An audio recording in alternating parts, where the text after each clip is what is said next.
I també demà serà el torn de la Unió Esportiva Eivissa, que rebrà camises un altre històric, el Badajoz. Marco Borriello podria debutar de blau el mateix dia que s'esperen novetats de mig camp cap endavant. Ja abans de ni tan sols escalfar, xerrada privada amb els dos davanters centre, Rodado i Borriello. Una pista de la possible revolució ofensiva que podria haver-hi demà. L'exinternacional italià és a punt i s'endurà tots els flaixos contra el Badajoz. També podria estrenar-se de blau a segona B un altre davanter, el Pichiche tercera, Cirio, ja recuperat de la seva lesió.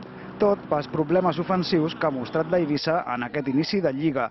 Aquest gol de Miguel Núñez als 20 minuts de començar el campionat és l'únic que ha fet l'equip fins ara. Sabemos que en esta categoría cada partido es una historia totalmente diferente, ¿no? Esta semana hemos vuelto a trabajar, la verdad es que el equipo con muchísima intensidad, con muchísimas ganas, muchísimo sentido, pensando muy bien lo que se está haciendo y creo que llega en un muy buen momento para afrontar este partido que va a ser un reto difícil, ¿no? Tot i la manca de gol, a la sessió d'avui, bon ambient i riures. Atenció, a dalt, a l'esquerra de les imatges, el capità Verdú.